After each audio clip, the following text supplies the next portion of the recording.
Hey everybody, how's it going? How's it going? Welcome to the first episode of MasterMinds. Yes, I didn't even tell David yet, but this is our first one. So he's a part of our debut. So super glad to have you today, David. Welcome to the show, man. Man, thanks for having me. And I'm honored to be on the first episode. Very cool. Yeah. Yeah, it's exciting. This was something I think is like a little overdue. I Yeah. think that you can relate. People like you and I and what we do, we've built communities, right? And they're not like the normal, it's not like a Facebook group. You know what I mean? Right. That's not the kind of community you and I have. We provide an amazing service, and as a result, people love working with us, Yeah. and that's the community. And so I never thought to release a podcast prior to this because I'm like, who's gonna enjoy this thing? But recently my clients have really been expressing how much they do enjoy listening to me speak, and then they're going to create a monster. So I was like, let's launch a podcast. Let me find amazing high level individuals that also maybe have businesses or knowledge that can serve my audience, Yeah. and so so 100%. it's even cooler that you're the first person. You're such a leader in your field. You are to financing what I am to lead gen. And I just love that about you. Do you want to, I already know you well. Do you want to just tell a little bit about yourself and kind Yeah. of introduce to the others?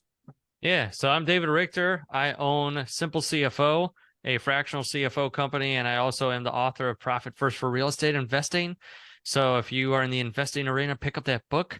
Uh, that's where that book, the original book, Profit First, changed my life. That's why I wrote the Profit First for Real Estate Investing book. I've been in real estate for the past 10 years and been a part of over 850 deals and just done a lot in this space, but then also realized at one point we were doing a lot of deals, but then spending more than what we're making, doing 25 deals a month, spending 26 worth, that sucks.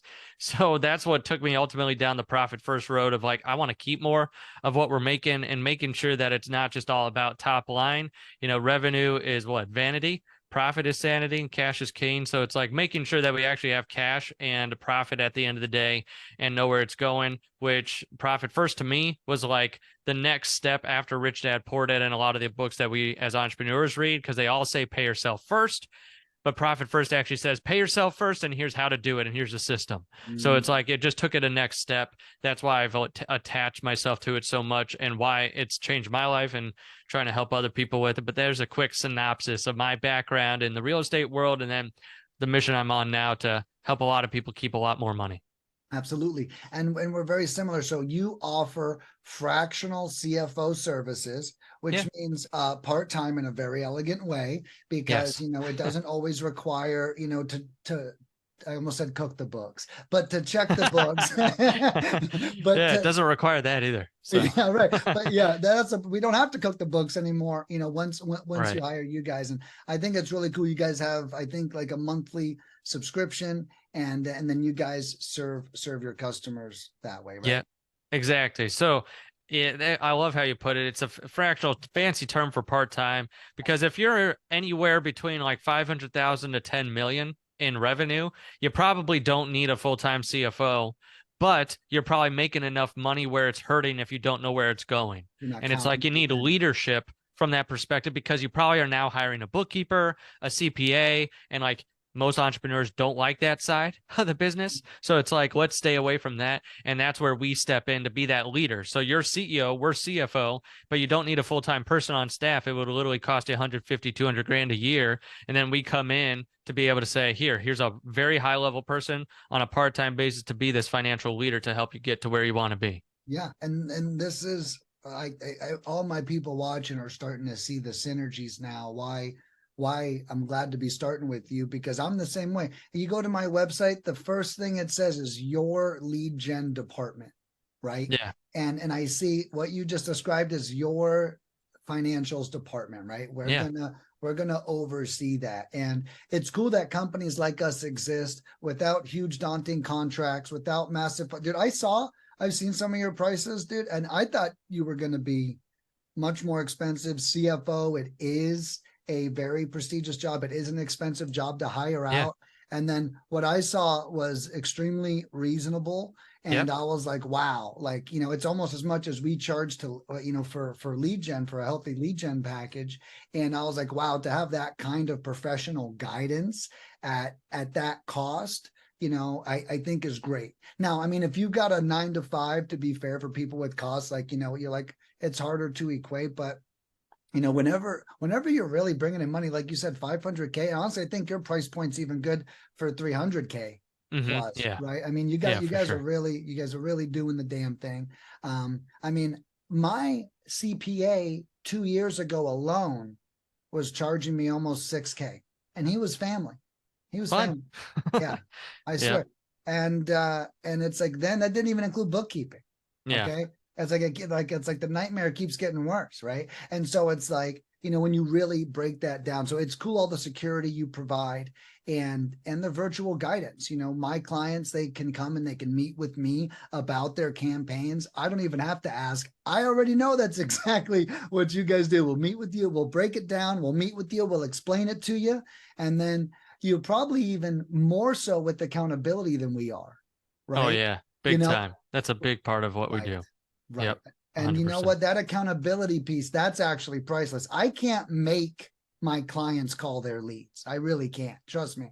If I could, I'd be even richer because they'd be even more successful. All I can do is like try to mindset them. But with you talking about money, it's like, look, if you don't do this, you don't exist. So Right. it's probably easier for you to also get them to snap into action than probably it is for I me. would say once we actually sit down with them, because a lot of people talk about marketing and sales, like they'll come to you and they'll say, give me leads. And then, because it's easier to fix the top line problem in their head than it is the bottom line. Mhm. And they don't want to talk about the bottom line because they're embarrassed usually Yeah. about the bottom line. And then once we come in there, we're like, we get it. You're probably in a bad position, probably bad cash flow. Even if you're making a lot, you might be spending more than you're making. It's fine. Like, let's get in here. Let's at least give you clarity of where you stand. A lot of people don't even know where they stand I, and so it's like we talk about the marketing and sales, but then a lot of people lose sleep over the money, but we don't talk about that portion. So it's I, like, let's talk about that. Plus being able to say, here's where you stand. Here's the decisions that need to be made. And then in order to stay in business and grow, or if you want to be profitable, here's some of the things to be able to do. And then holding accountable, like, okay, you need to go and do this over the next 2 weeks. We'll meet again. And then boom, if you do it, you'll be that much closer to what you yeah, wanted out of your business versus, like just running by the seat of your pants like a lot of people do. yeah. And one thing, and I have a question if you go this far with your clients. So, like, Yeah. I recently joined a mastermind and they were like, I suck at holding my acquisition managers accountable. Is Mm-hmm. what they say. And I'm not good at tracking KPIs. And when they don't hit their KPIs, I'm kind of okay with it. Now they're not okay with it, but they're Right. not applying pressure to that employee. So I came up with a quote that you'll probably love, and you probably said it before I did, but it's when you don't hit your KPIs, you are not solvent. Yeah. And I think that as business owners, it's a really cool way to look at things. Don't look at, oh, we're supposed to make 300 calls, only made 150. It's going to be okay. No, actually, if you continue to make 150, you will be out of business in 6 months. And I think it's important to notate that the KPIs are there for a reason, right? Right. You should be Yeah. saving this much, in your case, probably this much for taxes, this much for profit, this much for payroll. And then where are we reinvesting, right? Because if we don't reinvest for the next pipeline of tidal wave of leads, what are we doing? So my question Yeah. after all that is, do you get into their acquisition KPIs at all to make sure that their money keeps coming? Or so, for example, like, are you just looking at the numbers, or are you like, well, you're paying your acquisition manager $2,000 a month. What are his KPIs to generate income? Do you go there too? So we do the framework of make, spend, and keep. What are three of those areas? Which of those needs the most focus? Pension. Is it Okay. what you make? And Mhm. if you're not making enough, okay, then what are the KPIs surrounding that? And do you have enough coming in, whether it's leads or holding that person accountable, or if you're doing the act, the owner's actually going out there and getting the appointments? It's like, okay, Are you making enough? Okay, if you are making enough, then are you spending it in the right place? Like, are you getting a return? Like you were saying, like, let's look at these campaigns and like, what are the returns on those so we can see, okay, should we keep reinvesting in this, or should we dump more money into it, or should we cut something off because it's not working, whether it's a person, a process, a system? Then the third thing is the keep. Like, are you keeping what you want to? Because it's like you said you wanted to end up here. The decisions you're making aren't getting you there. Like, this is where you have to be in order to go there. So it's like we take the numbers and it's more like a GPS, more of like, where are we headed? And are the numbers that we have so far getting us there, and what you're doing in the action? So the short answer is yes. The longer answer is like, that's the framework we use of, are you making enough, spend in the right place, and then keeping what you want to. Yeah, I love that. Where are we trending? And then what are we doing about that too? Yep. No, I 100%. think, and for everyone listening, I mean, I hope you got, like, first of all, that's a huge value add. Okay. I mean, I don't know if you see that, but when people think CFO, they might not be thinking about that, David. Right. So Yep. I think we may have just created a great marketing email for you, Yeah. and that's, struggling to determine what marketing efforts are working for your business, and I think that's really cool too. So that's a total nother value add that I'm seeing, that someone can totally get. And maybe even opportunity for us to even work together. I was thinking about creating I just talk to so many people every day, dude. It's like, I'm literally on 6 hours of calls a day, and it's not a complaint. And I'm actually share the amount of experience I absorb on a daily basis. And you can probably agree, the more we talk, the more we learn, even if it's from ourselves. Yeah. And I've come up with these amazing acquisition training. And I'm even considering offering like an acquisitions training, because I've got this new philosophy. I think you're going to love this. And I think our philosophy is, I'm very mathematical. So you'll find that my processes, even though they're emotional, because like they may include like leads or something, you'll find that there is like a consistency to them, as well. But so one thing I've been teaching is rapport over negotiations. Okay. And I think this is a powerful lesson for everybody. And if you get great rapport, they literally give you the deal. Yeah. Okay. And they feel good about it. Yeah. Okay. If you don't have rapport and you go the negotiations route, the downside of negotiation is somebody's losing. Yeah. Right. Yep. There is no win. There is no real, if we're there, there's the win-win is rapport. Okay. I think the negotiation is kind of the win-lose. So I tell all my clients, you go in, you make them fall in love with you. That's how you want to get the best price. Because even if they do sell, they could walk away thinking that you took something away from them. And now you don't actually have goodwill in the marketplace. You might have profit, right? But, do you have profit tomorrow? And a very simple example is I had a boss once, and I hope he's listening, and he wasn't even the one paying me. And I just got promoted, and I was like, hey, I'd like a raise. And I was like, I think 50,000 would be good.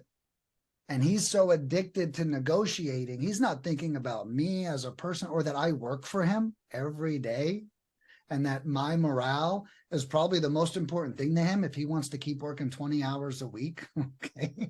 Right. And he goes, Nick, why don't we do 45? And I was like, yeah, well, I kind of make 38 now, and I'm getting 10 hours a week overtime. So I think I'm at 46 right. with overtime. Right. And so the downside of that negotiating without thinking is, now I show up to work for this guy every day for the next 2 years. Okay. And I can never get out of my head that he doesn't know what I do or how much I make. And he's just negotiating for the sake of negotiating. Right. And even, by the way, I got the money. I got the 50K. Right. But let's even think about that. I still got the number I wanted, and I still felt like you lost. I lost. Yeah. And I think that that's an important lesson about negotiation. And what I found is that speech that I just gave actually works amazing for introverts to find the power to call the seller, because they're like, I don't want to get in that awkward negotiating. And I'm like, we don't negotiate. We make them fall in love.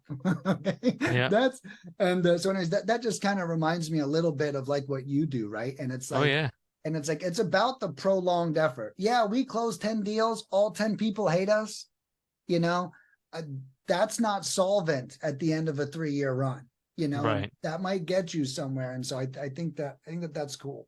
Yeah, 100%. And that's where on our side, it's a lot of the people that have all backgrounds, all walks of life, all different types of mindsets, the ones that want to negotiate, the ones that want to build rapport. And it's like we have to meet them where they are and Right. be able to say, like, hey, wherever you are now, we can get to a better place. And it's building that rapport, and just so that way they feel like, hey, we're on your team, we're helping you, we want to get you where you want to be. And so it feels like a win-win, because sometimes it's taking steps back, because sometimes they're starving themselves or they're starving their business. And Yeah. it's like, if you're doing one of those two things, both of them are bad news. If you're starving yourself, then you're making every decision from fear and you don't have enough money coming in to even put food on the table. Like, that's not good. You're just going to always be in survival mode. But if you're starving the business and you're taking too much out, then we might have to take a step back to take a step forward. So it's like rapport building is very big with Yeah. what we have to do, because we have to have some frank conversations sometimes. And sometimes that's where the owners hire us for, because it's like they need a kick in the pants in order to get to where they want to be. So yeah, I would agree. The rapport, and I like how you said it, the rapport is the real win-win. Even if you don't get the outcome you wanted to, it's more like at least you won on that front, and that you didn't create an enemy in the marketplace. Yeah. And I can tell you, and I'm sure you're extremely close. I bet your business is a lot like mine. I don't even see ads for you, which means you're probably all word of mouth, just like we are. I just looked at my marketing budget and it's less than 1% of my total sales, so I'm super proud of that. And that's all goodwill in the marketplace. That's everyone. Some woman called me in I want to hire you in Los Angeles. Yeah, I wouldn't do that. Well, this doesn't work too well in Los Angeles. And, okay, how about Las Vegas? Nope, still, that's almost the same exact place you just Right. named, Okay, how about Phoenix, Arizona? Nope. It's like, I do have a list of all the cities you shouldn't start in. Is that what you're, but I do that because, I want to set the expectation. Yeah. Could I make their $1,000 right now? Could I make $5,000 from them today? And, I can't even tell you how many people are like, you are the first person to ever tell me that this market sucks. And you know what? You're right. Because I've been here for 6 years and I'm struggling and it's hard. And she's like, the fact that you said that and I just met you, this just happened like 3 days ago. Like, I already have all the goodwill that I need from this person. The downside of being so honest is that I do slow down, and I don't care, but I do slow down their purchase time, right? Because now they have to go back and reassess and pick a new market. I do help them pick a market and stuff, but the goodwill in the marketplace became my priority. And now 6 years later, I'm at less than 1% marketing cost, right? Yeah. And I think, I don't, an investor, I know that wouldn't be possible, but, imagine being below 30% marketing cost as an investor. How great that would be. And I think we shortchange the goodwill, right? I think that we kind of look over that. And investors, I think, are ultra prone to it because the paydays are so big. Yeah, that makes sense. 100%. Where a lot of people go down that road, and it's like, like you got to be able to have that goodwill and that charity, and like being able to give back, and it comes back to you. I mean, I believe it's a law. It's like it's human nature. It's in the Bible. It's like, well, you're going to reap what you sow. So if you put out there and it sucks, it's going to come back to you too. And that's what a lot of people get into it, especially like, oh yeah, you might have just done a killer deal, but did you ruin your name in the marketplace? And like, that doesn't matter. That good luck doing another big deal. Or, like having the people around you that, that really want you to win. It's going to just be sharks and other people around. So yeah, there's a lot to could go on that for a long time. Yeah. Well, and that's where money gets, so interesting. And this is where you come back in to play, right? As 100%. like, hey, dude, like, you're spending $3,000 on dinners a week. Like, like, hey, bro, like, I think when the company hits 600,000, you could do that, right? It's like, but it's really understanding, their own spending habits as well, because money is this unique monster, and we all handle it differently. I had a year that I'll confess to, where I started the year with $100,000 in the bank, and then the whole year went on, and at the end of the year, I had $100,000 in the bank. Hmm. Now, as a couple of mathematicians, what that means is I spent all of it. Yeah. Okay. It wasn't a Yeah. profitless year. We're like 65% profit at lead mining, but it was a profitless year because of the way that I mishandled the money that year. Right. Now I could be like, well, I moved across country and I think I went on one trip or something, but like, I didn't say, oh, I bought that property in Sedona I've been dying to buy. I brought my family to Europe. Like, I didn't have milestones to Yeah. achieve back on. And lucky for me, I became my own CFO that day. And I had to slap myself around. And I was like, Nick, every year you need a new financial goal in your bank account. And that's one thing I learned that works for me, is if I'm goalless, I'll do the work, but without intensity.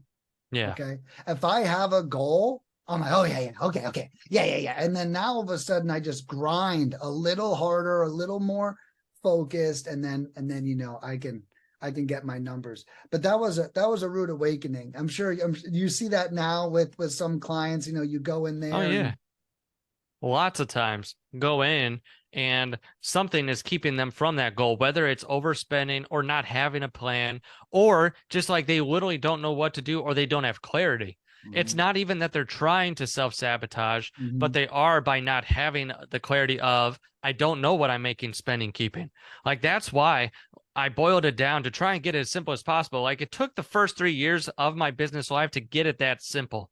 To be Yeah, like, right. this is the three numbers that you ultimately care about in your business, and what's holding you back from those three areas of getting what you want. Are you not making what you want to? Are you not spending where you wanted to actually get the returns to pour back in? And then do you get to keep any of it? Like you say, like, is your bank account still at the same number next year, or is it lower? Like, I want to make sure that you're actually keeping it so that way you have something to look back on and say, yes, this was an awesome year. We kept what we wanted to, we made what we wanted, and we were able to reinvest where we wanted to as well. And it's like just getting clarity around that. A lot of times it's just the kick in the pants that a lot of people need because they have no idea. They wouldn't even know they had 100K that was actually theirs in their bank, where a Right. lot In of the people first start place, out. So right? in the Yeah. first place. So Yeah, that that's a that's good where you were a point. step ahead from most Right. people. Yeah, well, that's a good point. And I can relate to the entrepreneur that wants to put their head in the sand a little bit, Yeah. Yep. come up for a nice dinner, not really look at too much. I think Yeah. things are good,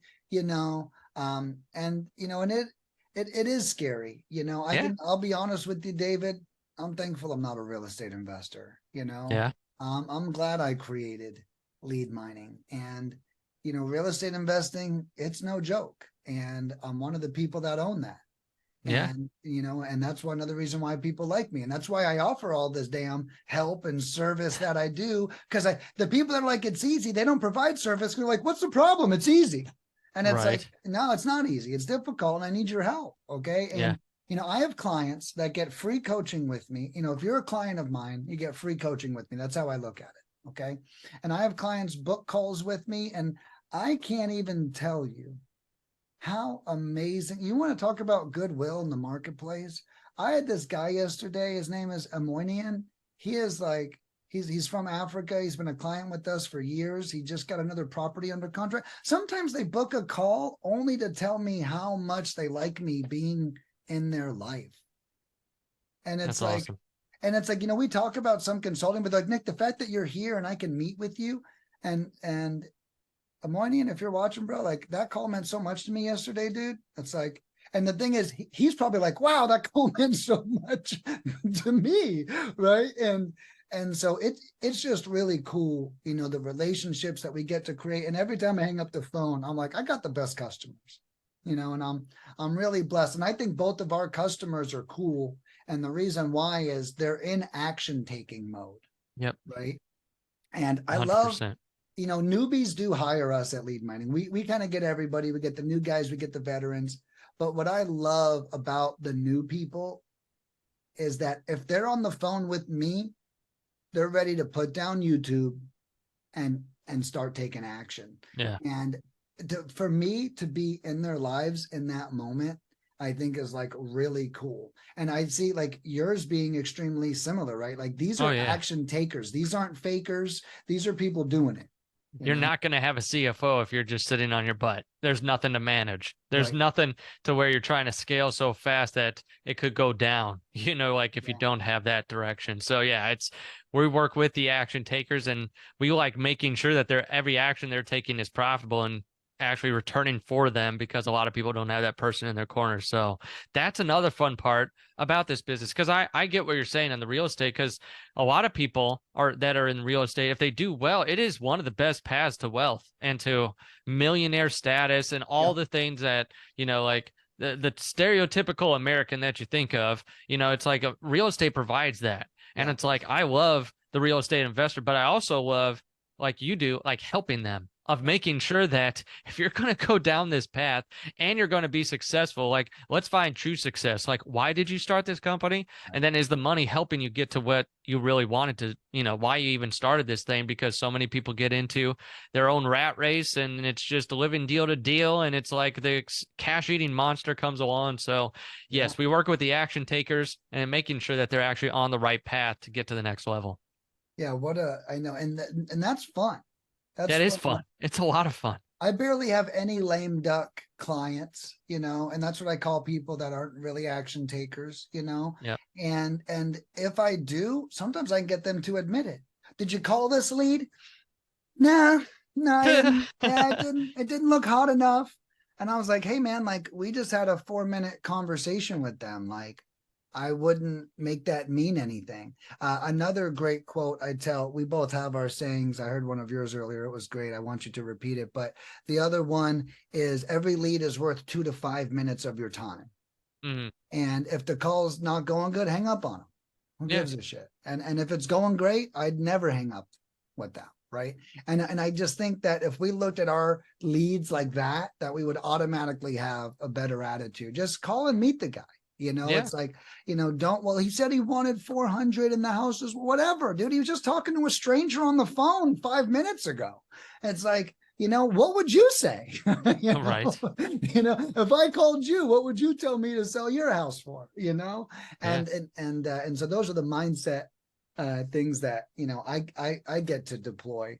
And it's a good time. I do have a question for you. What is, if you look at this stuff, what is the most common positive ROI marketing avenue that you see? Like, is there like a leader?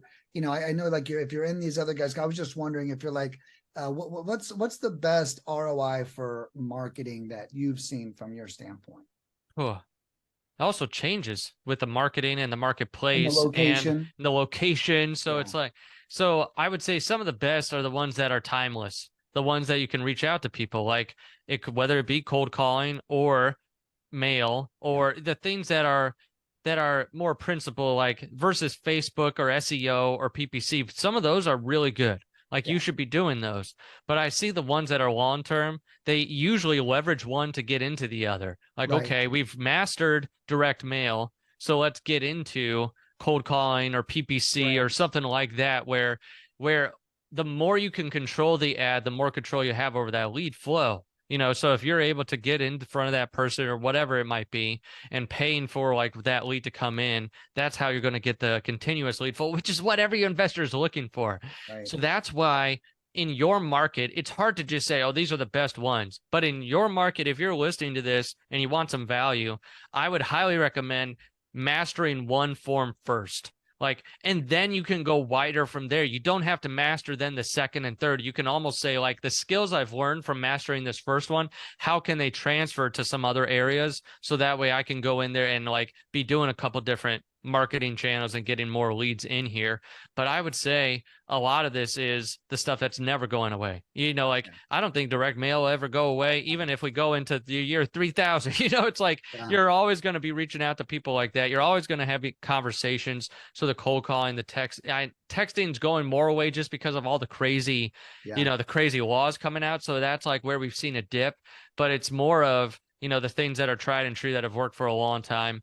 I'd also say too, because I can't give a specific answer on the marketplace. And honestly, for me, like we have a big enough team now. We've got 35 CFOs, so they're in their books all the time. I'm out speaking and I hear just from the masterminds and stuff. And this is where I get a lot of that info. But then if you want something that's helped me, I would study great marketers and learn marketing principles. Yeah. So that way you're not behind the eight ball, even if you hire an agency or if you hire Nick or something, like you want to be savvy enough to know, okay, what should the returns I should be getting? Oh, like Nick's prices are way like under what other people's are to get the leads that I'm getting in. So it's like stuff like that to be able to be savvy enough to know like, okay, is what I'm getting worth it? Plus, do I know how to go out there and get a lead to come in as well? If everything shut down today and I had to start over from square one, would I be able to go out there and get leads in there? So follow people like Dan Kennedy, who was like the father of direct marketing, not direct mail marketing, but just direct marketing. That's where you're talking with someone, you're trying to get someone to book a call, take a call to action from there, whatever. Yeah. Him, Russell Brunson, Alex Hormozy, like some of these people that know marketing at a deep level. There's a bunch of people out there. I shouldn't have started naming names, but it's like, look at some of their stuff and become a student. So that way, no matter what it is in your market, like if your market is a crazy expensive market, like we were talking about Phoenix or something like that, where lead mining pros might not work. It's like, well, then what does? Because there are people buying tons of properties in that market. So that's why also going to a mastermind in your local area or for your local area or a meetup and seeing, is there someone there that's sharing knowledge about the local market is very priceless. It's incredibly priceless too, to be able to go in there and say, okay, this is what they're doing. Like maybe that's the option that I should go down, or at least it gives me something to think about. So I can't really give the general, like, here's the best thing that's working for the marketplace, but here's some principles that you can go and learn in order to get to be that master marketer, especially since if you're going to be marketing in your local area, you want to know that local area very well. Yeah, and so much has to do with math. I met with this client and he was thrashing me on his results. Yeah. Nick, it just isn't working. He's from Poland or something, so he wasn't being rude, but he was being very direct. Direct, yeah. And then I did the math. I said, well, you got 12 leads for $900. So how many leads do you think it takes you to close a deal? And he's like 40, which that's really high for us, just so you know. Yeah. Okay. But I was like, okay, so we average about 12 to, I tell our clients, your first deal should come in 30 leads. And after that, they should come in every 12 to 18 leads after that, because we have a pipeline. So like I expect the first one at 30. So then he goes 40 leads. That makes sense. So I said, okay, let's do the math. So let me just do the math so I don't butcher it. So we have 12 leads divided by $900. Oh, did that backwards already. $900 divided by 12 leads. You paid $75 per lead. Okay, so if you need 40, then that's only going to cost you $3,000 to get to 40 leads. And what's your average deal? He's like 20,000. And I was like, great. So you're at an 85% profit. And he goes, oh, like 20 minutes of him telling me. And I could tell it was his mindset. Not going to work. This doesn't work. It's not working. It's not working. It's not working. And I was like, okay, but if this, and he goes, Nick, that's actually a really good point. And I think what people forget too, back on leads, because that's my world, right? Yeah. But it is, Nick, I got 11 leads and none of them are hot. Yeah. Okay, great. So I said 1 in 12 to 18 close, which means 1 in 11 to 17 don't. Okay. So I think we should get, if we're getting leads, we should be happy. And then once we hit 20, I think 20 is a great calibrator. If you have 20 leads, this is for everybody listening from any source. I believe that 20 leads is a great perspective for you to understand what's happening. Okay. Call every lead, don't cherry pick them, but that will be a great foundation. If you have no traction in 20 leads, it might be on you. I got a client, 95 leads. And he got on the phone with me and he goes, Nick, I feel like your callers are missing something, man. And I said, no offense, brother, but we got 95 leads. I don't think we missed a damn thing. If I was to be honest, I think you missed something. I think that 95 leads, you should at least have 2 closings. A blind squirrel finds a nut, 1 in every 45 leads, Right. in my opinion. 1 in every 45 leads, that's a deal, period. Right. And so, like, I broke that down to him. And so it's interesting, right? And that's the cool thing about what we do. It's not just service, it's accountability. It's like, hey, let's actually do the math. So, I think the other thing, the other point to analyzing the marketing campaign is you really have to be good at math, What is most entrepreneurs' worst subject in school?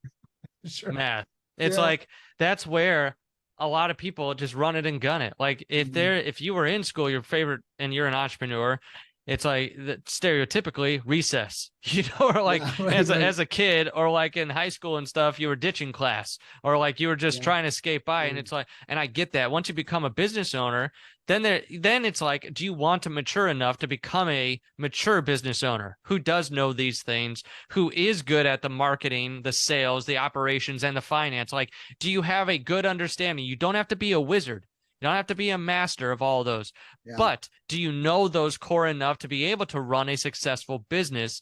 And I think I was even going to point that out. Like, you said the word math, and like most people will be like, math sucks. It's like, and I get that. Even a simple addition, subtraction, it's like, but can we take that and say, okay, do we want to have a real business? So we know that if Nick's telling me this and he's got a ton of clients, like, I'd be listening to Nick all day long of, okay, 30 to 45 deals to get leads to get my first deal. It's like, okay, I'm going to try and hit that. And I would be like trying to hit that as the benchmark.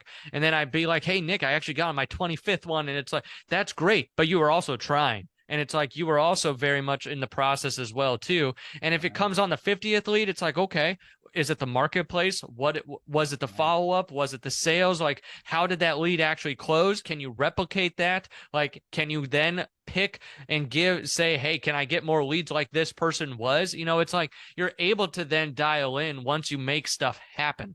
It's hard to dial it in if nothing is happening. That's why it's like, can we get one deal to close? Because then we can have more data to be able to say, here's what I want. Go back and do it again and again. And it's like, then you can get better at what you're really looking for too, which a lot of people honestly just put it off up front. They do everything but the revenue generating activities. And it's like, get that stuff done so you have enough data to crunch to be like, okay, now I can work smarter, because at the beginning, you're just going to be working your butt off getting that first deal, lead to turn into a deal. Yeah.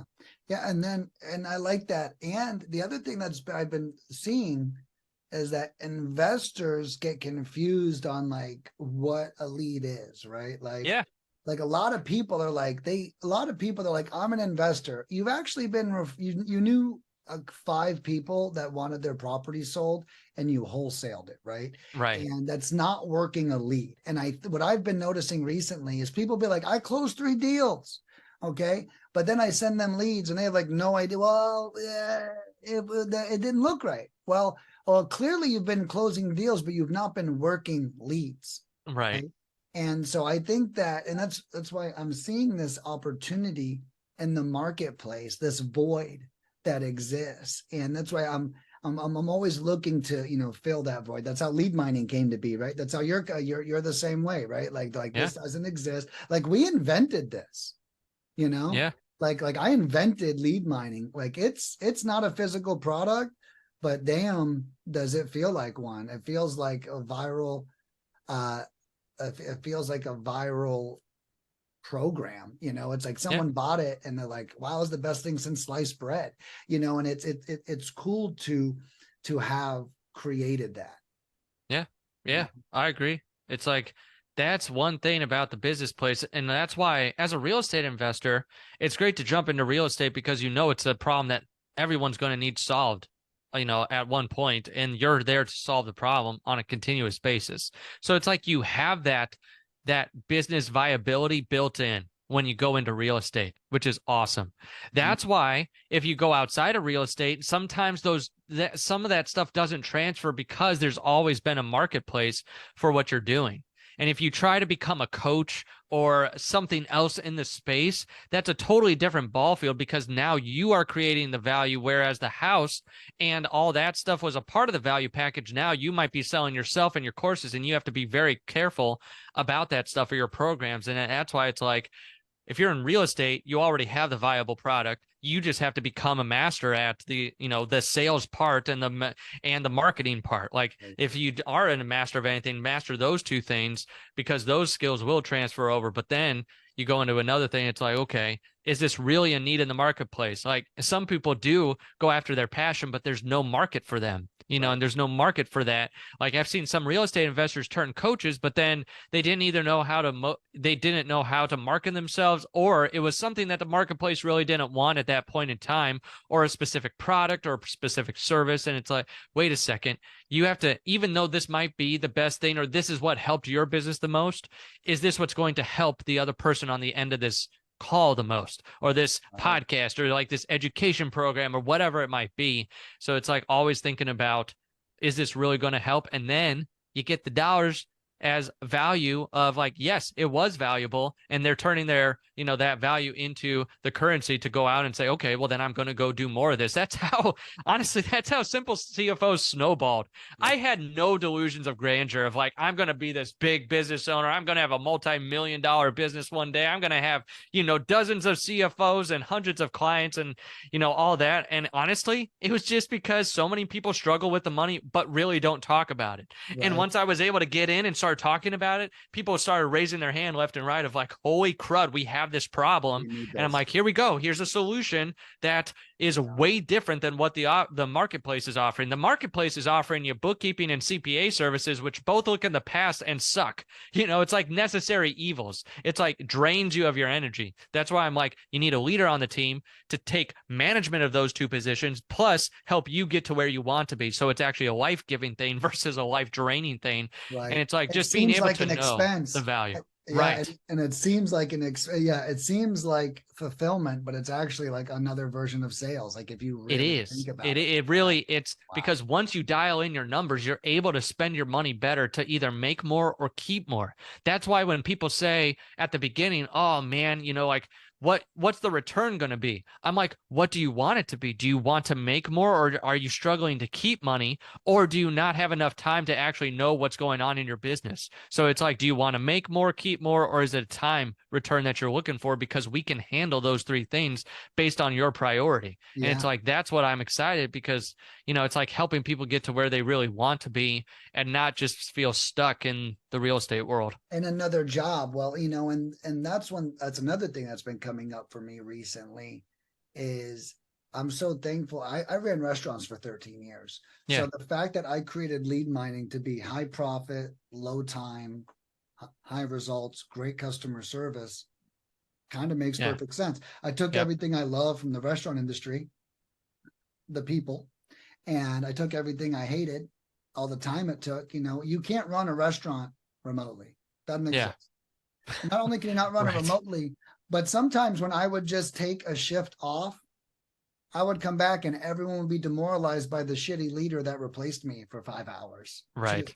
And it's like, I got to see all this volatility, and I was like, I need something so bulletproof. So I just want to share the value that you bring when you talk about creating exactly what they want. People don't even know what they want, which is why they create another job for themselves. Right. Like, exactly. I'd rather work 90 hours a week for myself. No, the fuck you wouldn't. Right. Okay. Because there is peace. A lot of entrepreneurs don't talk about this, but there is peace in getting a paycheck from someone else on someone else's dreams and someone else's hopes. Because when we wake up and our sales are down, David, it's on us, bro. And and that hurts worse. So if we're working 90 hours and we're failing and it's all our responsibility, I'd rather get paid at a corporate job in some cases, and that's one thing I try to remind my friends. A lot of my friends are like, Nick, I want what you got. And I'm like, no, you don't. Right. Are you willing to do what I did then in order to get there? Exactly. You don't want to talk to customers. You don't. Now, to me, it's not work. I've Yeah. talked myself into it. I'm not strained by this. I've got a great, my whole life is managed by my Calendly links, my whole Yeah. freaking life. Okay. Probably all of us, Yeah. and, it's beautiful. And it's like, but you know what? The other person, they didn't want to spend 13 years in restaurants eating shit and picking up shit. I mean, I've said it before. I'll say it again. People poop on the floor at restaurants, guys. It Yeah. happens. Someone's got to clean that up. And in my restaurants, it was me because I was the highest paid person. I'm not going to go to the lowest paid guy to pick poop up off the floor. I need that lowest paid guy to do the job that we pay him the lowest to do, which is wash dishes. Like, I'd rather pick up poop for 5 seconds than have my dishwasher quit because I asked him to pick up poop. Okay. Sure. Yeah. And now I got to spend 5 hours washing dishes and stuff. But those decisions, I've had to make those decisions before. Yeah. And it's those skills that make you into the entrepreneur. And that's where it's like the school of hard knocks. Like, Right. Do you want to wake up one day? Yeah, you might want what we have, but like, are you willing to get there? And I think if you're listening to this podcast, like, you're already there in some form or fashion. Like, if you're taking the time to listen to what it's been like 45 minutes now, like, of two guys talking about what the value that they could bring to the marketplace and like how you can bring value to the marketplace. Like, this is where, if you're already there, you're already on that curve of like, okay, you want to become that. Yes, you do want to go through what Nick went through or what Right. David went through. And like, you want to feel those struggles and pains and stuff.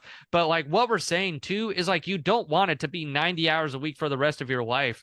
There might be some of that up front, but then it's also, I'll be very honest with you. I don't think I've ever worked a 90-hour week, even at the beginning, because it's like, when I first started the business, I had a business mentor that said, you might want to go a little bit slower just because you've got a young daughter and a wife at home.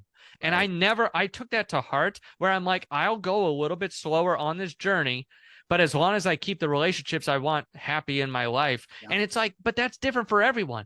If you're a single man or woman out there and you can pour 90 hours in and don't have to, like Nick did, like, that's what you should do because it's what works for you.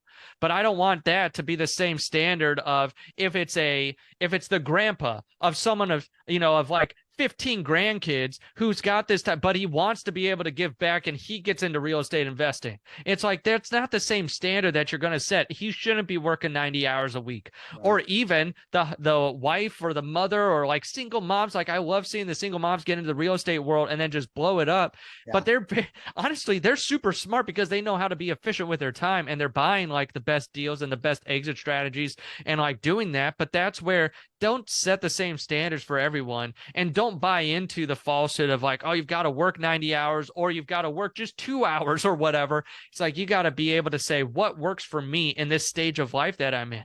If you're a young single man, woman, it's like, hey, 90 hours a week might be it right now. Or if you different stage of life, or like, no, you're going to school and you're working a job and you're starting in real estate, well, then that might be 90 hours with all the stuff that you're doing, like in your life. So I also want to just buck that trend a little. Like, it doesn't matter where you, like, the number of hours, it matters what stage of life you're in and what you want to devote to it and where you want to end up.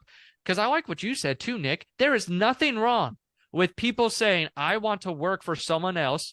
Yeah. And I want to have this peace of mind that I don't have to be the guy or the gal, at top. Yeah. I don't have to do that. So it's like, I commend you for that too, as long as that was a conscientious decision made by you. Yes. As long as that was intentional, because if it's unintentional and you feel like, I could do this, I could be doing what they're doing, then you need to unlock that through listening to stuff like this, reading stuff like this, like going out there and networking with people. Then it is on your shoulders if you feel called to something like this. I believe Nick probably feels the same way, but what we do is a calling.